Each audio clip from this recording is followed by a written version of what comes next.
آگے اللہ تعالی نے قیامتی کی ہولناکیاں مزید بیان کی.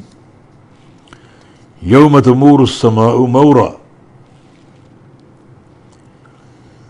یعنی اس کا تعلق یوم چونکہ ظرف ہے، اس کا تعلق لواقع سے ہے کہ جہنم کا عذاب واقع ہو کر رہے گا. کس دن؟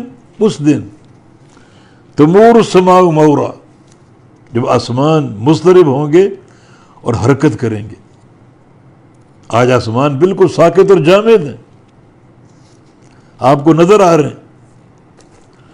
اس وقت تمہارا کیا حال ہوگا؟ جب تم آسمانوں کو دیکھو گے وہ ہل رہے ہوں گے، حرکت کر رہے ہوں گے.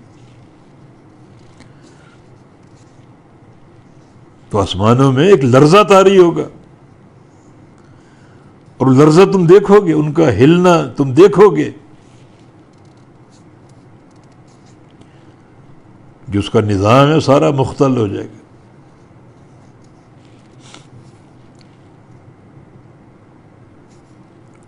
اور پھر آہستہ سے ٹکڑے ٹکڑے ہو جائے گا. یہ قیامت کا چہرہ ہے. اور پھر مزید وَتَسِيرُ الْجِبَالُ سَيْرًا،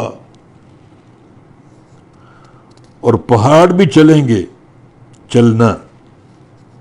یوم تمور السماء مورا، اس دن آسمان متحرک ہوں گے، ہلیں گے، حرکت کریں گے. مورن، حرکت کرنا.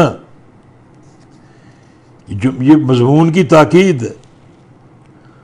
وَتَسِيرُ الْجِبَالُ سَيْرًا، اور پہاڑ چلیں گے چلنا، اڑیں گے فضاؤں میں. دوسرے مقام پر وَهِيَ تَمُرُّ مَرَّ السَّحَابِ، جیسے آج تم اوپر بادلوں کو دیکھتے ہو، جب قیامت قائم ہوگی اس طرح پہاڑوں کو دیکھو گے. پہاڑ اپنی جگہ سے اکھڑ جائیں گے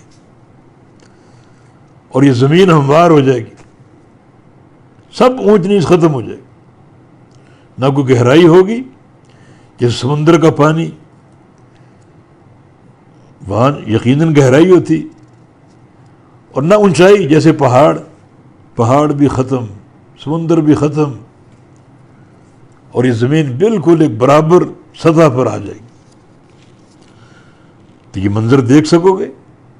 یہ پہاڑ، یہ کوہ ہمالیہ اور بڑے بڑے پہاڑ، یہ چوٹیاں اوپر کو متحرک نظر آئیں گی جیسے آج تم بادلوں کو دیکھتے.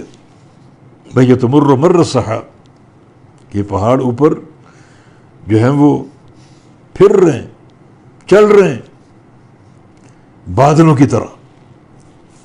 یہ قیامت کا چہرہ.